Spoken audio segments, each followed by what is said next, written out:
My uniform hugs me stiffly. Too stiffly. It's all starched, flat angles and powdery pinks and whites, and the collar digs at my neck. The pristine white, thickly soled sneakers on my feet allow me to investigate my lobby quickly and silently. The affected casualness my uniform paws at is reflected in the cloying decor. Deafening wallpaper and chrome fixtures, fake plants and animal print everywhere. A gift shop lit with dark purple blacklights and neon molding is particularly glaring in the setting sun of the late afternoon. Each room in the hotel has a different theme to appeal to the novel-minded. A 1950s greaser room, a lush jungle room, the indefatigable Old West wagon wheel, coffee table and all. My lobby boy's supplied closet is thankfully bereft of flourish. A plain door, like the one behind my front desk. I can hear him moving, barely shuffling his feet. Though surely wrapped in an ostentatious uniform, my lobby boy will also be bereft of flourish. True and simple and summoned at the flick of my wrist. I doubt he'll be any more pleased with the hotel's shape than I am. Not because he has opinions on design or function beyond what he needs to aid the guests, but because he's never pleased with the rooms, or the lobby, or perhaps with anything. But he's always the same, without flourish. I cringe at the thought of what color his hat must be. The hotel exists as many shapes, many forms, though we remain the same. I've checked guests into rooms bigger than this lobby, in hotels so sprawling they cover an entire mountainside. And I've checked guests into holes with barely more than a blanket for a bed, tucked away in some back alley hostel. But there's always a guest book, always the staff, and always someone waiting to be checked in. Everyone dies the same, regardless of thread count. But this, inconsistent and measureless. Aesthetics, for aesthetics' sake. I can't fathom the person who would come here. They must hate living in the world as it is, hiding from the truth, hiding from themselves. There's no hiding here. When their check-in card slides through the office door, I take it eagerly. Who are you? Who would end up in this place, of all places, to die? The check-in card is the same too. Always that hard, dry paper. Always that familiar, heavy handwriting. The chaos of my surroundings must be affecting me more than I realized. I usually find comfort in my duties, in checking in the guests, ensuring they find their way to their rooms, and the satisfaction of a death well done. I don't often find comfort in my fellow staff members. I turn away from those feelings and embrace the task at hand, the card. The guest will be here soon, and they will require my full attention. I turn the card over in my sharp hands. Randy and Sam Haber. The Habers, honeymooners, coming to celebrate their love in a weekend stay in the Caveman room. We've had newlyweds before. Hotel policy is no one is turned away for any reason. I've seen them together, newlyweds, briefly happy here in my lobby before it all starts, before it all ends. I see them trying so hard to be the person they think they should be. Their best selves. A version of them that they hope exists. All in service to someone else they can never truly experience. I wonder if it would be any consolation, the certainty that they will spend the rest of their lives together. The automatic doors slide open, and the lovebirds squawk their arrival. Oh my God, Sammy, look at this place. Covered in luggage and matching outfits, bursting with colors and patterns that make the rest of the lobby look plain. Plastic jewelry and complicated shoes. They fit right in here. They don't come to my front desk right away. They meander, loudly taking pictures of everything, of each other, of themselves. No design choice unremarked upon, no comment spoken at a volume less than a mild shout. But one of them, Sammy, has a smile that droops just a little when Randy isn't looking. The light behind Sammy's eyes seems a little manufactured. Maybe Randy doesn't notice.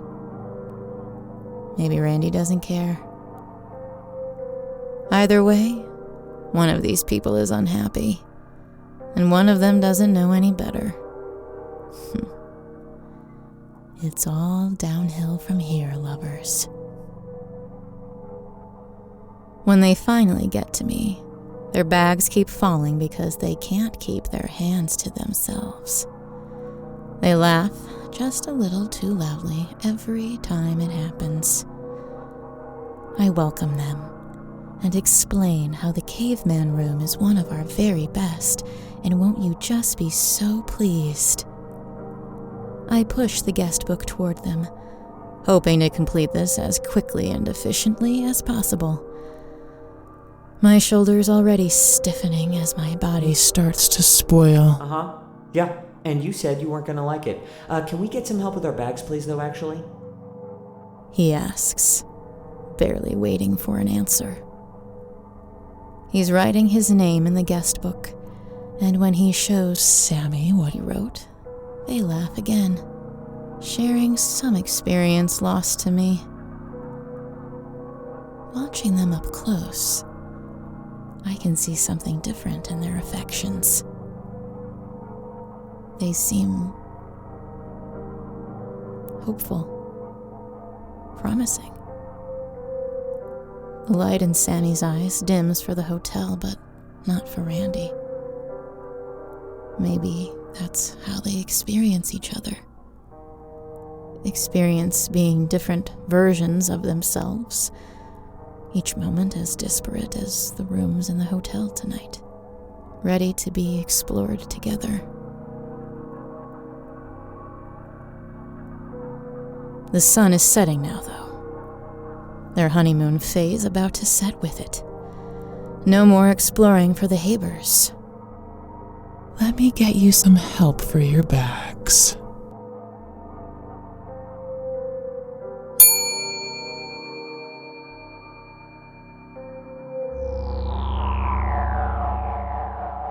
Oh, lovers, look at that. So much love, too. Inside themselves, for themselves, for each other in particular.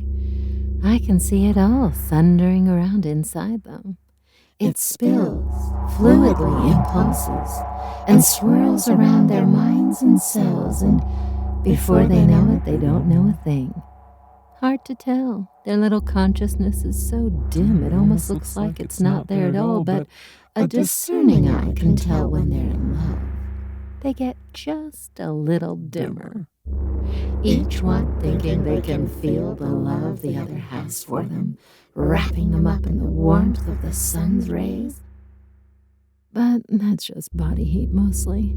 They see their own love, reflected back in them, refracted through whatever filters they have set up to keep them safe. It's a twisted, lurching version of love they create for each other. It's so pretty, though, sloshing around with the rest of the chemicals and stardust. I see their doubt, too. And their loneliness. They all feel trapped and small inside a vast, vast universe, and it makes them cold. It makes them afraid and hurtful. And mean and cowardly. They see themselves stuck, motionless in cosmic jelly, frozen for an instant in galactic time, too small to comprehend. And somehow they use this as motivation For their whole little lives. If only they could see themselves the way I can. Shimmering blue cells, weaving through the fabric of everything, rattling the cosmos just by virtue of being here. Oh, they are going to be so surprised when they die, though. Especially in those fun little outfits. Love it. I can see inside the lobby boy, too. And why not? There are no secrets for me unless I decide to make some. The lobby boy's love is no secret to anyone here, except the happy couple, of course. His love isn't like theirs, though. His is so twisted and so simple, I'm not sure he's even aware of it as love. Poor thing doesn't feel many feelings, just fairly basic ones, I think. Or he feels them in a simpler way, or maybe he feels nothing at all. They are such dim, simple things, all of the little lights inside me. But there is something inside me. Something like the love the other two have. For him, my simple lobby boy. How else could he feel for her? She's the only one who can stand to be around him. Half the time, the guests can't even smell him when he starts to decompose, but they still can't wait until he leaves. The manager, though, she appreciates a job well done. We both do. And the boy mistakes appreciation for love. His love, reflected and refracted back inside of him. He doesn't understand it, but it keeps him warm in his little closet. He watches the couple as he trails behind them, bags loaded up on that cart he likes so much. He sees their love, or he sees them together and makes some good guesses. I can see how little he understands it as they fall on each other, stumbling down the hall, laughing at nothing, laughing at each other. Their fingers finding one another, hands following quickly after. I can see the joy contrasting deeply inside them, flexing itself through their blood and bones and beings. It changes them. Well, they allow themselves to change with one another. They pass room after room, each very distinct and dramatic, each theme promising a new adventure, a new lifestyle for a night. As they pass by each door, I can see who they would be inside that room. What life they might have from there. I can see them change even more. Every day, every experience building them up into new, distinct, dramatic people. But even this the lobby boy doesn't understand. He can't, really. It's like rocks pinging off a pane of glass, locked behind some door he can't open. The door to the caveman room, though, that's one he can open. The caveman room. Isn't that fun? Animal print, fabric, lots of stone finish, even a jacuzzi, because the shape I took looks like it was built in the 70s. Looks good on me, I think. Not bad at all. The guests seem to love it, buzzing around excitedly while the lobby boy takes their bags off his little cart. He stacks them by the door, just like he thinks he's trained to. I can see him squelch a little now that he's got the guests in the room. He gets a little upset when he comes to this part. Sometimes he gets really upset. He's sensitive. His bones are audibly cracking with each bag he unloads. No one has long now, I'm afraid. Guest staff Checkout comes for all, except me, obviously. The guests might have heard his body creaking if they weren't too busy yelling about all the animals. There's a snarling leopard, a few carrion birds, even a full standing bear. Lining the room are dangerous, deadly animals, stuffed and mounted, glassy black eyes fixed on nothing. You should see what's in the cowboy room. The guests actually ask the lobby boy to take a picture of them with the bear before sending him on his way. Bold. He's more than Happy to shamble off. He doesn't have to much now. He holds his right arm under his left arm when he stomps off, though. He falls apart a little more quickly when he has to carry a lot of bags.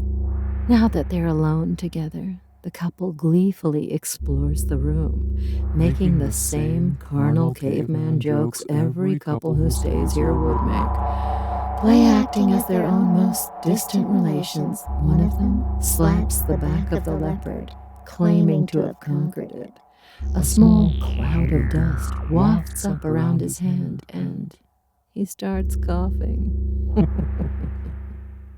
He just can't seem to get it under control. It goes from funny to scary so quickly. Life can do that sometimes. So can death, of course.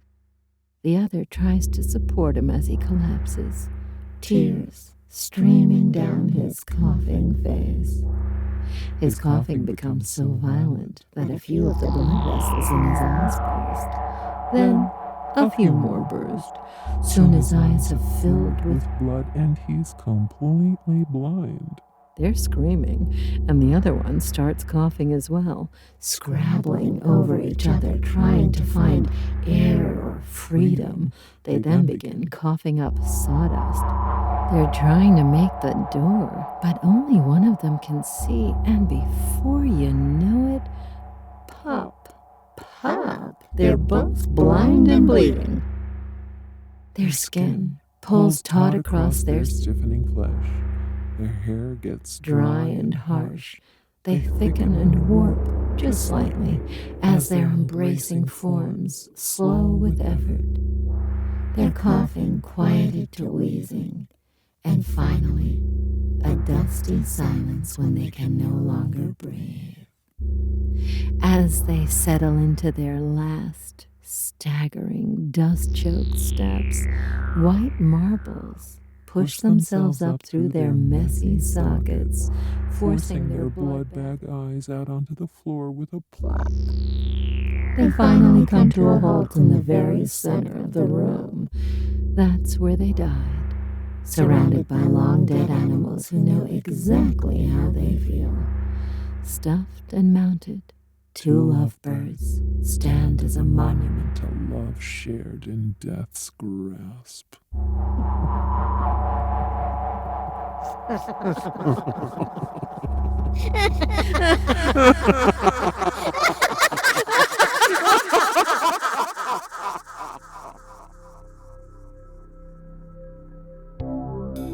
The Hotel was created and produced by Veronica, California, and Mark Whitten. Starring Kelly Nienaltowski as the manager, Mark Whitten as the lobby boy, Graham Rowat as the owner, and Christa Lewis. Music by Lauren Picorni, West Rodri, and special guest composer Zach Tatom-Drake. And produced by Pacific Obadiah.